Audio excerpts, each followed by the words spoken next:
एक बार एक व्यक्ति अपनी ससुराल जा रहा था, मित्र से मिलने गया। मित्र ने कहा कहाँ, आज बड़े तैयार दिखाई दे रहा। उसने कहा ससुराल जा रहे हैं, तुम भी चलो। मित्र बोला ये कोई ले जाने का ढंग है, पहले से बताते तो हम भी अपने कपड़े आदि पहनकर तैयार रहते। मित्र बोला कपड़ों में क्या हमारी पहन लेना, देत लेत मन संक न धरी, मित्रता में क्या हमारे पहन लेना, ठीक है। मित्र ने अपने कपड़े दे दिए, उसने पहन लिए, दोनों मिलकर ससुराल गए। अब वहां लोगों ने बड़ा स्वागत सत्कार किया। पड़ोस में बैठने के लिए गए तो एक ने पूछा बहुत दिन बाद आए, आपकी बड़ी प्रतीक्षा हो रही थी, आपके आने से बड़ा अच्छा लगा, लेकिन ये आपके साथ कौन है। अब उन्होंने परिचय देना शुरू, हमारे मित्र हैं, बहुत अच्छे आदमी हैं। बोले कहां जा रहे हो, हमने कहा ससुराल। हमने कहा तुम भी चलो। बोले कपड़े नहीं है, तो कपड़े भी हमारे ही पहने हैं। मित्र बहुत अच्छे। अब मित्र को बड़ा बुरा लगा। एकांत पाकर मित्र ने कहा कि मैं तो जा रहा हूं, तुम्हारे जैसा हमने आदमी नहीं देखा। लोग हमारे बारे में पूछते हैं कि कपड़ों के बारे में, तुम कपड़ों के बारे में काहे को बताते हो। अरे बोला अब क्षमा करो, गलती हो गई, अब नहीं बोलूंगा। अब दूसरी जगह फिर बैठने गए, लोगों ने परिचय पूछा, कहने लगे हमारे बड़े अच्छे मित्र हैं, और हमने कहा ससुराल जा रहे हैं। एक ही कहने से हमारे साथ आ गए, और कहते कहते निकल गया कपड़े। अब कहा कि मित्र फिर डांटेगा कि ये कपड़े, तो लोगों ने कहा कपड़े क्या कपड़े, तो बोले कपड़े ये इनके अपने हैं, ये खुद के कपड़े पहने हैं, खुद के अपने। और लोगों ने सोचा कपड़े तो सब खुद के पहनते हैं इसमें। मित्र ने फिर कहा कि अब मैं नहीं रुकूंगा। तुमने फिर कपड़ों के बारे में, तो कहा हमने तो तुम्हारे ही बताए। तो बताए क्यों, लोग हमारे बारे में पूछते कि कपड़ों के बारे में। बोले अब मैं कहूंगा ही नहीं, बिल्कुल नहीं कहूंगा। मित्र फिर रुक गया।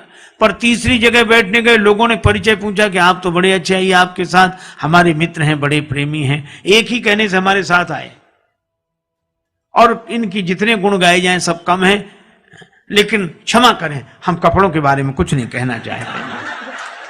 अब फिर कपड़े,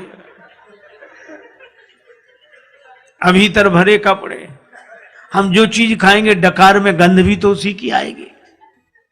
तो भीतर जो भरा हो वही बाहर दिखेगा। निराकार हूं मैं न साकार हूं, भक्त की भावना से तदाकार हूं। भक्त मुझे जिस दृष्टि से देखता है वो उसी दृष्टि से मैं दिखाई पड़ता हूं। अपने भाव के अनुसार भगवान का दर्शन होता है। सब भगवान को अलग अलग रूपों में देख रहे हैं, अलग अलग भावना से देख रहे हैं। कोई प्रेम से भर रहे हैं, कोई भय से भर रहे हैं। यही विधि रहा जाए जस भाव, जिसको जैसी भावना रहे।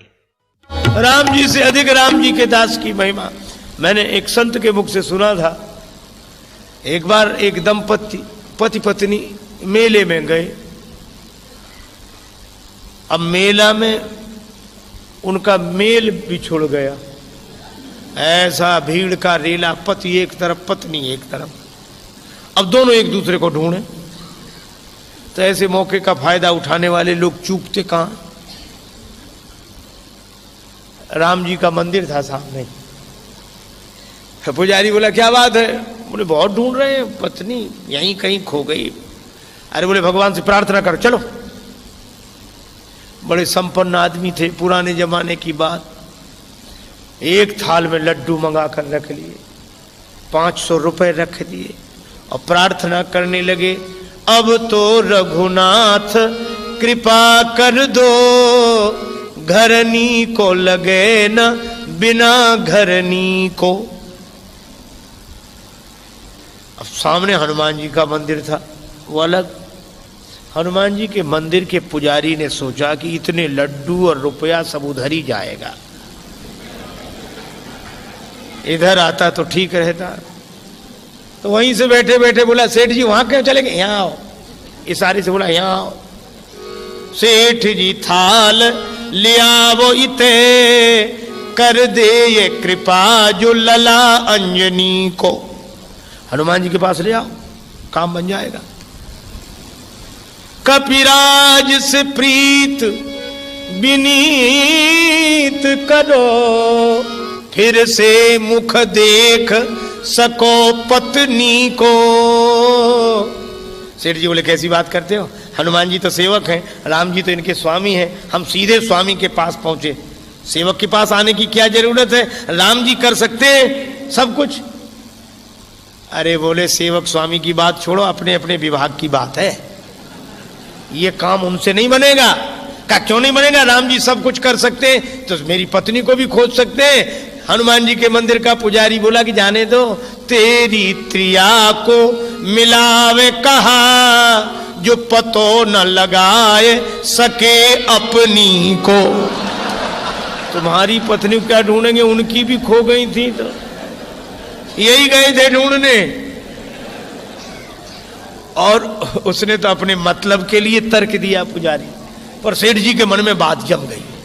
हनुमान जी के मंदिर पर आए, सचमुच उनकी पत्नी भी आ गई वहीं दर्शन के लिए। सबके मुख से निकला कि भाई विनोद में ही सही, पर राम थे अधिक राम कर दासा। हनुमान जी की आज भी पूंछ है, लेकिन ये पूंछ है क्यों? क्योंकि जासु हृदय आगार बसई राम सर चाप धर। अभिमान हृदय में रखने वालों की पूंछ नहीं रहती, भगवान को हृदय में रखने वालों की पूंछ रहती है।